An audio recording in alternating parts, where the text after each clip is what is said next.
Good morning, I'm meteorologist Shane Hinton with your June 27th morning tropical update. We continue to keep our eyes on two areas of potential tropical development. Let's start with the one that's closest to us here in Texas.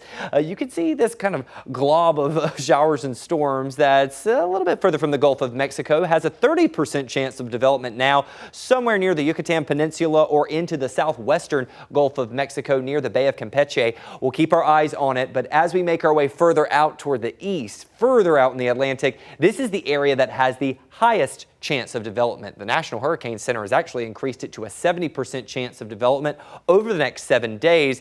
This one has, like I said, the highest chance of actually becoming a tropical system. Now let's start with the area that's closer to the Gulf of Mexico. You can see the high-res models have it kind of getting its act together. You can see that counterclockwise flow moving toward the Yucatan Peninsula, and then eventually that moisture moves to the southern portion of the Gulf of Mexico, and then once again into Mexico itself, kind of in a similar trajectory where that tropical moisture has been going for the past couple of rounds, especially with Tropical Storm Alberto. I think the main reason why the bulk of this moisture will stay toward our south is due to that area of high pressure that's currently bringing all of our heat. As we go a little bit further out into the Atlantic, here's that second area that has the higher chance of development. You can see it doesn't look too impressive on the European forecast model. It does look like maybe by early Sunday morning we're getting our act together a little bit, but we'll have to keep our eyes peeled as this continues to move toward the west through the Caribbean. We will continue to monitor all those updates for you. Now, something that could help to suppress tropical development is going to be Saharan dust. In fact, we could see Saharan dust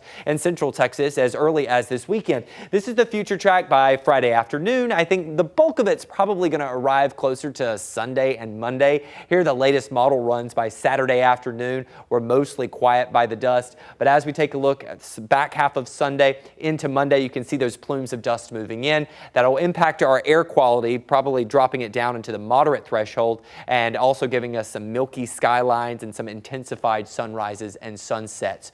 Now, I mentioned those two areas of potential tropical development, so I want to go ahead and give you the list of the 2024 Atlantic hurricane names. If one of them were to become a tropical system, a storm or a hurricane, the next one is going to be called Beryl. The next one after that will be called Chris. We'll continue to track the tropics for you here in the KVUE Weather Center and provide updates on air and online.